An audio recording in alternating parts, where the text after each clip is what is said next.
ওই যে কোন এক জেলা প্রশাসক ইদানিং বলে দিছে, যেই মাওলানা, যেই বক্তা, যেই মৌলবী ওয়াজ মাহফিলে ভোটের কথা বলবে, রাজনীতির কথা বলবে, আমি আমার টিউনিকে বলে দিছি তাকে সাথে সাথে গ্রেফতার করতে হবে। আশিস তোর মার ভাতারে গ্রেফতার করিবার। আশিস তুই কোন মায়ের দুধ খাসিস না ফিটার খাসিস? তোক মুই দেখায়, মুই কথা কয় না। নাউয়া কোন টেকার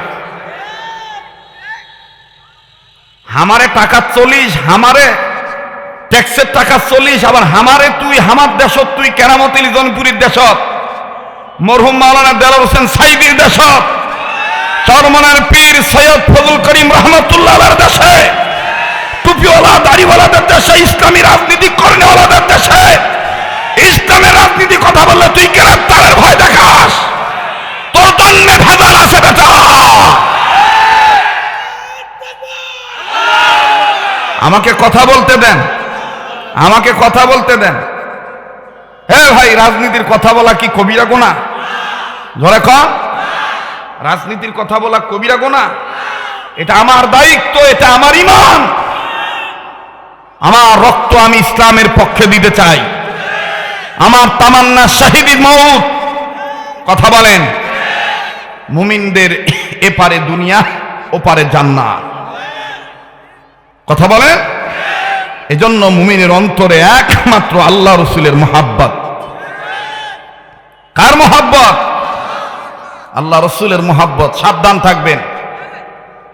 এক ফ্যাসিস্ট গিয়েছে, হাজারো ফ্যাসিস্ট ওঁত পেতে আসে। কখন কোথায় সুযোগ সন্ধানী হয়ে তারা মুসলমানদের দাড়ি টুপিকে আবার আঘাত করবে। এতদিন শুধু দাড়ি টুপিতে আঘাত করেছে, কিন্তু এখন কিছু কুচক্রী মহল আবার মাথা চারা দিয়ে উঠেছে, দাড়ি টুপিওয়ালারা যেন দুনিয়াতে বসবাস না করতে পারে, হত্যা করার ষড়যন্ত্র চলতেছে। আমরাও দিক্ত প্রমিস করে পরিষ্কার কণ্ঠে, ব্যক্তহীন কণ্ঠে বলতে চাই, জন্মেছি যখন মরব তখন অবশ্যই আল্লাহর হুকুমে, কিন্তু জীবন দিতে রাজি থাকবো।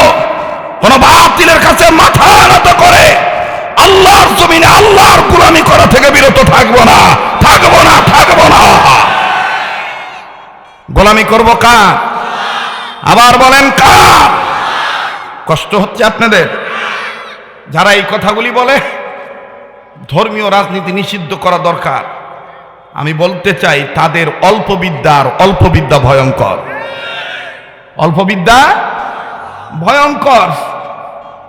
আল্লাহ আমাদেরকে সহিবুদ্ দান করে। আবার বলেন আমিন, আর একবার বলেন আমিন।